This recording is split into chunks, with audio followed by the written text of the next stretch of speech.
자신을 의식화해가는 훈련, 정념. 팔정도 가운데 특히 중요한 것 하나가 정념입니다. 정념이란 나날살이 속에서 자신의 생각과 행동 일체를 의식화해가는 훈련을 말합니다. 이 훈련을 통해서 우리는 내 행동의 자동성, 기계화, 곧 조건 지어져서 움직이는 것을 알아챌 수 있습니다. 이것이 반야의 지혜라고 말해온 알아차림의 능력입니다. 우리는 이 힘을 철저히 그리고 체계적으로 길러가야 합니다. 알기만 해서는 안 됩니다. 훈련이 필요합니다. 염처경이란 경전에 다음과 같이 쓰여 있습니다. 비구, 곧 불교 수행자는 갈 때나 돌아올 때나 의식해서 가고 오고, 앞을 볼 때나 뒤를 볼 때나 의식해서 그것을 행하고, 두 팔을 펼 때나 오므릴 때나 의식해서 그것을 행하고, 먹을 때, 마실 때, 씹을 때, 맛볼 때도 의식해서 그것을 행하고, 대소변을 볼 때도 의식해서 그것을 행하고, 걸을 때, 설 때, 앉을 때, 잠잘 때, 깨어 있을 때, 이야기할 때, 잠자코 있을 때도 의식해서 그것을 행하라. 이것은 달리 말하면 살아서 하는 행동 일체를 의식화하는 훈련을 말합니다. 그렇게 할 때 비로소 우리는 우리가 얼마나 무자각한 상태에서 살고 있는지 알 수 있습니다. 이 훈련을 통해 우리는 우리 행동이 거의 다 바깥 세계의 정보에 대한 무의식적이자 자동적인 반응으로 이루어지고 있다는 것을 환하게 알게 됩니다. 이 훈련은 지금 여기에 사는 훈련이기도 합니다. 우리는 지금 여기에 없는 것에까지 조건 지어져 버리는 존재입니다. 우리는 바꿀 수 없는 과거의 일로 평생 남을 원망하거나 아직 오지 않은 미래의 일을 걱정하면서 괴로움에 빠져 삽니다. 거기에서 벗어나려면 철저히 지금 여기를 알아차리는 훈련이 필요합니다.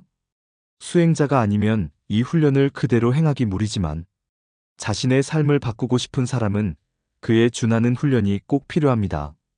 줄곧 말해왔듯이 자신의 행동이나 감정이 얼마나 자동적으로 일어나는지를 그 자리마다 알아채는 것 말고는 괴로움에서 벗어날 수 있는 길이 없기 때문입니다.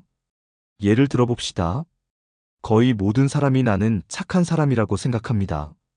하지만 누군가에게 화를 낸다거나 미워한다거나 하는 일이 전혀 없는 사람은 없습니다. 그럴 때 우리는 나쁜 것은 모두 저쪽이라고 생각합니다. 나는 피해자라고 믿습니다. 자신의 분노를 정당화하지 않는 사람이 없습니다. 그렇게 하면 나는 착한 사람이라는 믿음을 깨지 않을 수 있습니다. 이때 필요한 것이 지켜보기입니다. 화가 날 때 마음의 움직임을 잘 지켜보는 겁니다. 정말 나는 피해자이기만 한 것인지 잘 관찰해 봐야 합니다. 화가 나 있을 때 우리는 화와 하나가 돼 있기 때문에 처음에는 그 순간에 자신의 마음을 바라보기가 좀처럼 잘 안 됩니다. 그러므로 처음에는 화가 가라앉은 뒤에 돌아보며 생각해보는 정도로도 좋습니다. 그런 실천 속에서 화란, 곧 나의 반응이라는 사실을 알게 됩니다. 저쪽의 말이나 행동이 다가 아닙니다. 그것이 화가 일어나는 계기를 제공하기는 합니다. 하지만 거기에 반응하는 그 무엇이 내게 없다면 화는 일어나지 않는다는 걸 알게 됩니다. 아래에서 좀 더 자세히 살펴보기로 합니다. 인과와 연기. 인과와 연기란 무엇일까요? 인과란 직접적인 원인과 결과의 관계를 말합니다. 그리고 연기는 인과 과를 가져오는 간접적인 조건입니다. 간단한 예를 들어볼까요? 꽃은 물이 없으면 피지 못합니다. 꽃에는 물이 필요합니다. 또한 흙도 필요하고 적당한 온도도 필요합니다. 그렇다고 해서 물이나 흙이나 온도가 꽃을 피우는 원인이라고는 할 수 없습니다. 그것은 꽃이기 때문에 꽃이 피는 것입니다. 그것이 돌이라면 아무리 물을 줘도 온도가 올라가도 아무 일도 일어나지 않습니다. 꽃이라는 인이 없으면 꽃이라는 꽃이 피는 결과도 따라서 없습니다. 그렇다면 물이나 온도는 무엇일까요? 꽃을 피우는 계기입니다. 물이나 온도라는 조건이 갖추어졌을 때 꽃은 필 수 있습니다. 이것을 연이라고 합니다.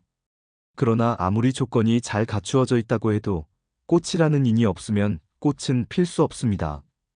그것은 너무나 당연한 일입니다. 누군가의 말에 화가 날 때는 화의 인을 내가 가지고 있는 것입니다. 내 안의 인이 누군가의 말이라는 연에 따라 마치 꽃이 피듯이 현실화하는 겁니다. 만약 내 안에 인이 조금도 없다면 같은 말을 들어도 화가 일어날 리 없습니다. 마음을 맑게 하면 자유로워진다. 불교에서는 마음을 맑힌다, 비운다는 표현을 합니다. 팔정도 속에도 마음을 깨끗하게 하는 훈련이 많이 있습니다. 마음이 청정하면 집착이나 분노에서 벗어나 있을 수 있습니다. 마음을 티 없이 갖는 것이란 자신의 마음에서 집착이나 분노의 인을 없애가는 것을 말합니다. 인이 없는 곳에는 과도 없습니다. 마음과 인과 관계가 가장 깊은 것은 몸입니다. 몸에 화라는 반응이 나타나면 흔히 정신에도 화가 일어납니다. 하지만 자신을 관찰하는 훈련이 깊어지면 감정의 동요가 몸에 일어나기 시작하는 바로 그 순간에 그것을 알아차릴 수 있습니다. 알아차리면 반응이 마음으로 올라오는 것을 차단할 수 있습니다. 요컨대 그만큼 냉정하게 자신을 바라볼 수 있다는 겁니다. 화에 몸을 맡기는 것과는 정반대로 화가 나 있는 나와 보고 있는 나가 있어서 화와 하나가 돼버리는 걸 막을 수 있는 것입니다. 이에 관해서는 상응부 제36수상응이라는 경전에 대단히 실천적인 방법이 소개되어 있습니다. 예를 들면 한 화살에 2번이나 맞는 사람이 있다. 비구들이여, 이처럼 그 사람은 2화살의 감수에 타격을 입는다. 가르침을 듣지 않은 범부는 괴로움을 느낄 때 걱정, 피로, 슬픔 등으로 가슴이 아파 울며 어찌할 바를 모른다. 이와 같이 그는 2가지 감수를 느낀다. 신체적인 감수와 정신적인 감수다. 그리고 그 괴로움의 감수에 타격을 입고 있을 때 그는 분노를 품게 된다. 괴로움의 감수에 따라 분노를 품는 이 사람에게는 괴로움의 감수에 따르는 분노라는 습성이 붙는다. 그는 괴로움의 감수로 타격을 입고 있을 때 욕망에 따르는 쾌락을 찾게 된다. 그것은 왜인가? 가르침을 듣지 않은 범인은 욕망에 따르는 쾌락 말고는 괴로움의 감수로부터 벗어나는 길을 모르기 때문이다.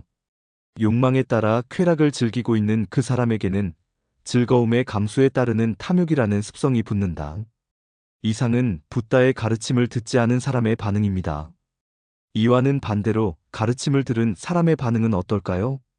비구들이여, 그러나 가르침을 들은 제자들은 괴로움의 감수로 타격을 입고 있어도 근심하지 않고, 피로하지 않고, 슬퍼하지 않고, 가슴이 아파 울지 않고, 어쩔 줄 몰라 하지 않는다.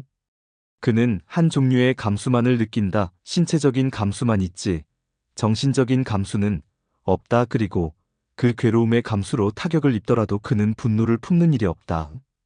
괴로움의 감수에 따라 분노를 품는 일이 없는 이 사람에게는 괴로움의 감수에 따르는 분노의 습성이 붙을 수 없다. 다시 말하면 뭔가 좋지 않은 일이 있어서 몸이 자동적으로 분노라는 반응을 일으키더라도 그것을 거기서 냉정하게 바라볼 수 있다면 분노가 정신까지 침입해오는 일 없이 사라져버린다는 겁니다. 슬로우 모션 비디오를 보고 있는 것처럼 자신을 관찰하는 힘을 가지게 되면 분노와 욕망이라는 무의식적인 행위로부터 점점 자유로워질 수 있게 된다는 얘기지요. 그러나 아무리 훈련을 거듭해도 바깥 세계와의 조건 지어짐에서 완전히 해방되는 사람은 없습니다. 그러므로 바깥 세계로부터 오는 정보에 신체가 자동적으로 반응해버리는 일은 피할 수 없습니다. 하지만 그것은 순간적인 신체 반응에 지나지 않기 때문에 정념 수련을 한 사람은 그 반응에 따르지 않고 자신이 의식적으로 선택한 반응을 하는 게 가능합니다.